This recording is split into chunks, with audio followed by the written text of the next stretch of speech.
Não Fale o Mal. Mesma base, dois filmes diferentes. Um é fast food, gostoso, até prazeroso de digerir. O outro é prato cru, gourmet, bem esquisito, quase selvagem. Vamos falar sobre isso.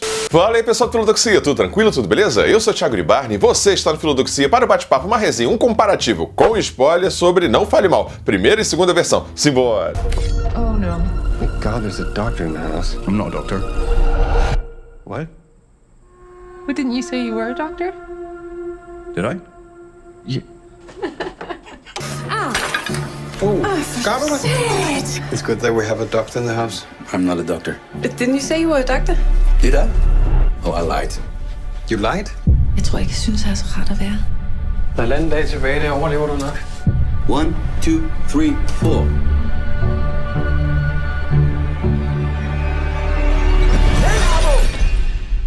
E aqui você já sabe, eu já vou pedindo logo, antes que o não dito e os hábitos sociais acabem por nos matar ou nos colocar em perigo, deixa seu like maroto, se inscreva no canal caso ainda não tenha se inscrito, se estiver assistindo essa prévia por qualquer outro lugar que não o canal, passa lá para prestigiar que ajuda muito, beleza? Então agora sim, bora começar. Bom, e de início já vamos tirar logo isso da frente. Então, por isso tudo, a minha nota para Não Fale o Mal, versão 2022 dinamarquesa, é nota 9.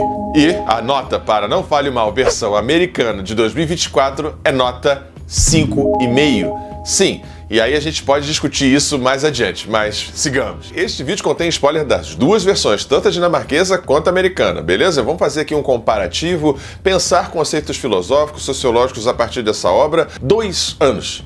Somente 2 anos separam um filme de outro, né? Você tem o dinamarquês, a versão de 2022, e agora o americano de 2024. É muito curioso isso, né? Essa coisa de Hollywood, a gente pode começar por aí, dessa ideia de fazer um remake, um reboot, sei lá o quê, para adaptar à sua cultura. Eu imagino aqui, de pronto, 2 crimes cometidos nessa lógica americana, que são O Segredo dos Seus Olhos, do clássico argentino, do excelente argentino O Segredo dos Seus Olhos, que também fizeram uma versão com a Julia Roberts, inclusive, e Old Boy.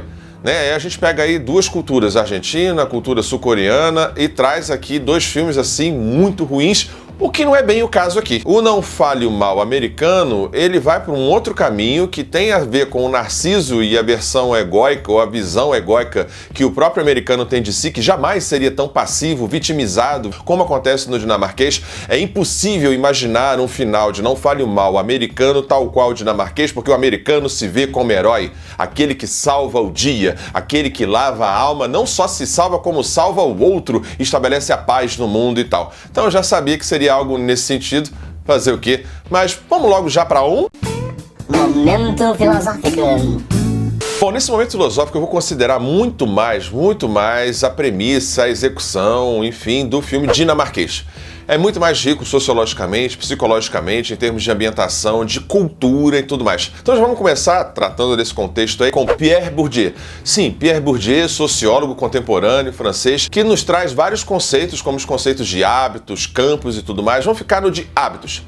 Hábitos são as questões sociais internalizadas no corpo do sujeito, marcadas no corpo do sujeito. E o embate, lá no primeiro filme de 2022, entre a família dinamarquesa e a família holandesa, deixa muito claro pra gente uma perspectiva dentro desse contexto de hábitos de Pierre Bourdieu. É a sociedade inscrita, né, no subconsciente do sujeito, na sua visão de mundo. Então, o que eu vou achar grosseiro, o que eu vou achar educado, o que eu vou achar rude, o que eu vou achar, sei lá, exagerado, como eu vou me comportar no mundo, tem muito a ver com essa noção de hábitos, que é a interação do eu individual com a coletividade, com as instituições sociais. Então, a família dinamarquesa, né, sobretudo no primeiro filme, tem, talvez, aqui na chave de Bourdieu, uma ideia para a gente poder explicar por que eles são tão polidos, por que eles são tão passivos, sobretudo ali no ato final, né? Que a mãe não reage dentro do carro, o pai também, eles ficam em choque com a filha perdendo a língua e não tem uma reação, não tem uma briga, não tem nada corporal, algo totalmente diverso e oposto ao que acontece, né, no filme americano aqui. No filme original de 2022, o conceito de hábitos fica muito mais forte nessa visão, nesse choque cultural cultural e a ideia de que o casal holandês é um casal de caçadores, algo que o filme americano expressa literalmente, né, no texto. Nós somos caçadores. Para de brincar com a comida, fulano. Ah, eu gosto. O que vale é a caça, não o abate. Esquece essa merda aí, pô.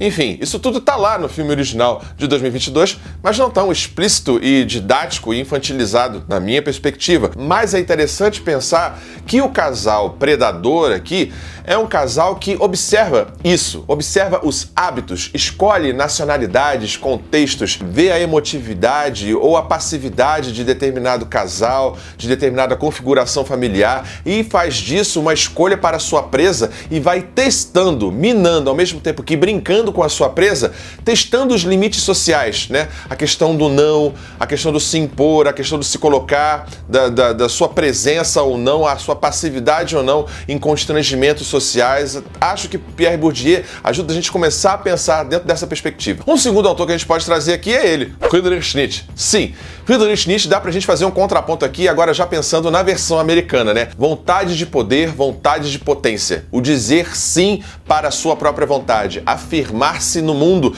no sentido aqui, claro, dentro do contexto dos filmes, né? Faz uma alusão aqui ao filme americano, porque a mulher, sobretudo, né? A esposa, a mãe, a mulher, a americana, ela tem uma vontade de poder, uma vontade de potência, uma afirmação da vida muito mais forte, muito mais interessante do homem, sobretudo se a gente comparar com o filme lá dinamarquês, né, que tem ali uma moral de camelo, né, uma ideia de moral de senhor, moral de rebanho, a ideia da sociedade, do ser polido, do ser civilizado, que os coloca numa condição de um certo darwinismo social de presa. A lei do mais forte se impõe aqui ao casal, sobretudo no casal que está sendo a vítima aqui no primeiro filme, e também um pouco no segundo, que coloca essa coisa como uma espécie de recorte para ser a presa. Afirmar a sua vontade de potência, sua vontade de poder em Nietzsche é afirmar a si mesmo e dizer não para o outro, dizer não para o mundo é dizer sim para si. Não, não vou comer carne. Não, não vai ficar com a minha filha essa babá, esse babá esquisito aí.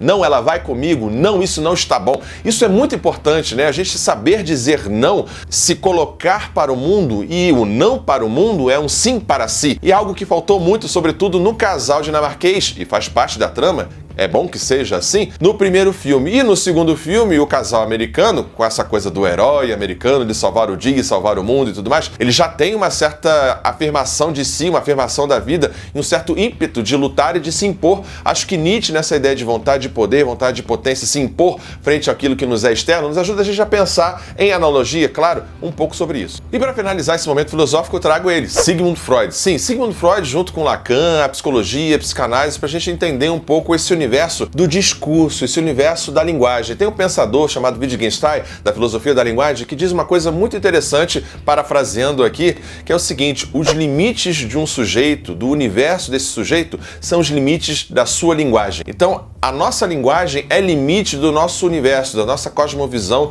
inclusive da nossa ação. É poderosa essa ideia de Wittgenstein, né? Os nossos limites são os limites da nossa linguagem. Pegando isso para a psicanálise, para a psicologia, dá pra gente pensar, sobretudo o casal passivo, né? A vítima aqui, no casal dinamarquês, lá no filme de 2022, muito interessante isso, como a gente eventualmente morre, sofre ou padece pelo não dito, pelo censurado, pelo silenciado. Acho que o título do filme é um tanto quanto sensacionalista, digamos assim, não fale o mal, mas dá pra gente entender nessa lógica, nessa dinâmica, né? Nós morremos um pouco, nos deixamos capturar, nos deixamos surpreender ou, enfim, sofrermos coerções, né, sociais, etc., pelo não dito, pelo que está internalizado, pelo que não é verbalizado, seja em termos da vocalização, seja em termos físicos, né, se colocar no mundo. Uma sexualidade que eu reprimo, escondo no meu corpo e na minha linguagem, pode ser eventualmente um gatilho para um autoextermínio, para uma violência autoimposta, para um sofrimento físico, psíquico, mental muito forte, né? Eu acho que o tema, para mim, mais interessante, sobretudo lá no primeiro filme, no original de 2022, é justamente isso, né? Como que aquilo que é internalizado e, sobretudo, usando aqui Freud, o desejo de nós sermos reconhecidos como algo e ter a nossa validação a partir desse reflexo e desse reconhecimento. Então, eu sou casado, tenho uma filha e quero ser reconhecido como um sujeito sujeito civilizado, educado, a família de margarina. Eu projeto isso no mundo, quero que o mundo reconheça isso para devolver em mim, eu ter em mim, na minha família, um valor, né, para atribuir e chamar de meu. Isso é muito poderoso, né, no primeiro filme, sobretudo, como isso é danoso em certa medida, e fazer terapia, entender a si mesmo, os seus limites e até onde o outro pode ir e eu devo permanecer, me envergar sem quebrar, como se fosse um bambu, né, um ditado oriental, né, seja forte e flexível como um bambu. O bambu balança ao vento, mas ele tem uma parte da base, do fundamento, que não se flexiona. Se flexionar, se mover, ele vai espalhar farpa, dor e eventualmente machucar os outros, né? Quando você corta o bambu, quem já sabe, já viu, sabe que é isso, pode machucar. Acho que Freud, a psicanálise, a psicologia, ajuda a gente a pensar, sobretudo no primeiro filme, os danos de guardar, os danos de internalizar, do constrangimento social e do outro e do externo, acima do nosso próprio desejo, da nossa própria libido, das nossas próprias pulsões. Isso pode ser algo muito danoso e o filme, o primeiro sobretudo, é uma alegoria nesse sentido. Bom, seguindo aí, eu falei já da nota lá no início, né? Botei 5,5 para o americano e 9, algo nesse sentido, para o filme dinamarquês. Então vamos começar com o filme dinamarquês.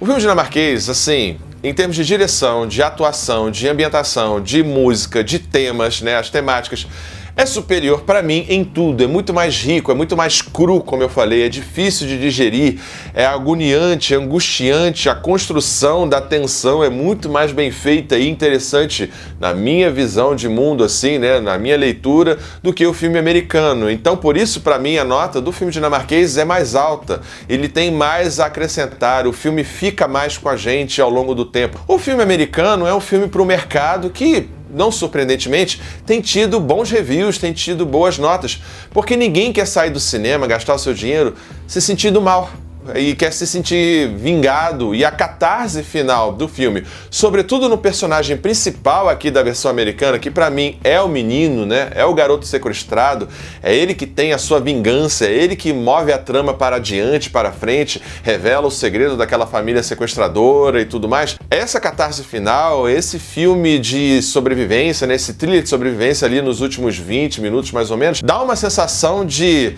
lavar a alma, né? De recompensa pro público, que o público gosta, que o público quer sair vingado, quer se sair com a alma lavada do cinema. Isso é compreensível quando você faz uma adaptação. Essa é minha visão. Eu achei o dinamarquês, o original, muito mais interessante, muito mais cru, o apedrejamento, a morte, o sequestro, o ciclo que se fecha, a ideia de que o mal vence, se perpetua. Acho isso muito mais agoniante, angustiante e faz a gente, e me fez pensar sobre os nãos que eu não digo, sobre os limites que eu não coloco, enfim, sai muito mais comigo do que esse filme americano que é didático, explicado, fast food, fácil de digerir, divertido, mas também ao mesmo tempo esquecível. É isso, pessoal. Espero que você tenha gostado desse bate-papo. Não esquece de deixar seu like, se inscrever no canal, caso ainda não tenha se inscrito, e até a próxima, pessoal. Tchau, tchau. Valeu! Ajude o Filodoxia a continuar crescendo. Essa é a nossa chave Pix. Considere o clube de membros e muito obrigado por apoiar o canal. Sem você, ele não seria possível. Muito obrigado sempre.